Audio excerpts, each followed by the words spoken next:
কুল্লু মান আলাইহা ফান, সবকিছু আল্লাহ ফানা করে দেবে, আবার নতুন করে জমিন তৈরি করা হবে। তাই আমার আল্লাহ পাক বলবে, হে আমার জিবরাইল রে, আমার হাবিবকে নিয়ে আসো।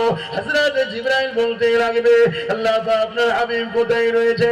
আমি জিবরাইল খুঁজে পাচ্ছি না। আল্লাহ পাক সময় বলতে লাগবে, হে জিবরাইল, দুনিয়া জমিনে কান লাগিয়ে লাগিয়ে শোনো, যে জায়গা থেকে দেখবে কান্নার আওয়াজ আসছে, হে জিবরাইল, ওই জায়গাতে আমার হাবিব তিনার গুনাহগার উম্মতির জন্য কাঁদতেছে। আরো জোরে বলুন সুবহান। আমাদের মানুষ, বাংলার মানুষ, মুমিন মুসলমান, শোনো, আজও আল্লাহর আযাব আমাদের উপরে আসে না। এর একটাই কারণ, রহমতের নবী আমাদের কাছে আছে আর কাঁদছে। তাই আমরা যা ভুল করেছি এর শাস্তি আল্লাহ আমাদেরকে মিটিয়ে দিত। কেন্দ্র সরকার ওয়াকফ কালা কানুন আইন তৈরি করলো, আর রাজ্য সরকার সে আইনকে সাপোর্ট করলো। রাজ্য সরকারকে জিতিয়েছে আমরা মুসলমানরা, ঠিক না? ওয়াকফের বিরুদ্ধে, ওয়াকফকে মিটাতে আমরা মুসলমানরাই তো চাইছি। কি ভুল বলছি নাকি? আল্লাহ এর পরেও আমাদের উপরে আযাব এখনো দেয়নি, আমাদেরকে মিটিয়ে দেয়নি। একটাই কারণ, আমার রাসূলুল্লাহ কষ্ট পাবে। তাই তো ভুল মানুষের হয়, এখনো সময় আছে। যে রাস্তায় ওরা আমার মসজিদকে দখল করছে, যে রাস্তা দিয়ে ওরা আমার ঈদগাহকে দখল করছে, যে ক্ষমতার জোরে ওরা আমার কবরস্থানের উপরে বুলডোজার চাপিয়ে সেখানে মদের ফ্যাক্টরি তৈরি করছে, আদানি আম্বানির জন্য উৎসর্গ করছে, মনে রেখে দিও, ওই ক্ষমতাকে দখল করার মোকাবেলা আমাদেরকে করতে হবে।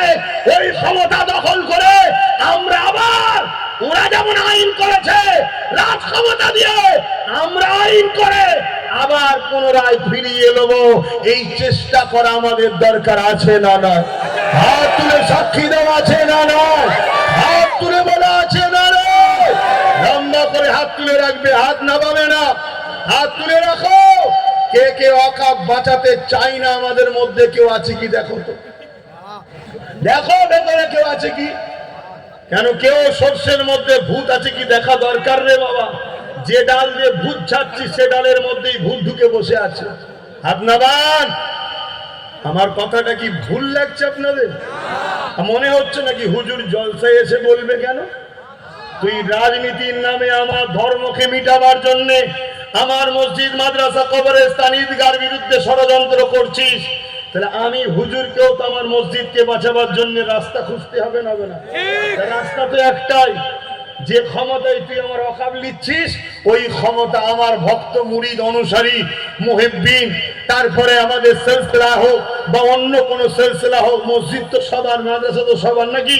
সবাইকে বুঝাবো যে আসো, মসলা যার যার, ইসলাম তো সবার, মসলা যার যার, মসজিদ তো সবার, হুজুর যার যার, কবরস্থানে তো তোকে আমাকে সবাইকে যেতে হবে।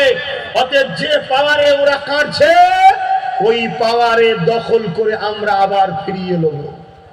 ওরা তো একদিনে কাটতে পারে না, 100 বছর ধরে প্ল্যান করে আজকে এই জায়গায় গেছে। তাহলে আমাকেও তো প্ল্যান করতে হবে, রাস্তা তো চলা শিখাতে হবে। আজ আমার 50, কাল 100, কাল একটা রাজ্য, পরশু 2টো রাজ্য, কিন্তু এই ট্রেনিংটা আমার পিছনে ছেলে শিখবে না? শিখবে না? জোরে বলেন। ওই কবে, মাফ করবেন আর বলছি না, ওই শিয়াল ওই পারে ষাঁড়ের দিকে তাকিয়ে বসে আছে, আমি বেশি বলবো না, কবে ছিঁড়বে তারপরে খাবো, হয় কি বলে? তোমায় জাল দেখাবে যে নিতে হবে, ঠিক না বেটি? আগে আগিয়ে যেতে হবে তো। আজকের জমিনে চাষ করছো, ফল ভালো নাও হতে পারে, কিন্তু 5 বছর, 10 বছর, 20 বছর চাষ করতে করতে করতে করতে একদিন চাষযোগ্য মাটি হবে, ফল বাড়বে না? বাড়বে না? হ্যাঁ, তখন তোমার আমার ছেলেরা গোলা ভর্তি, বাজার ভর্তি সবজি তুলবে। তখন বলো ইনশাআল্লাহ। হাত গুটিয়ে বসে থাকলে হবে? হাত গুটিয়ে বসে থাকলে আরো ভয়ানক দিন আসবে। শুনছো? আর ওপেন বলে যাচ্ছি, কেউ তোমার দিনকে মিটাতে চায়, তোমার ইসলামকে মিটাতে চায়, তোমার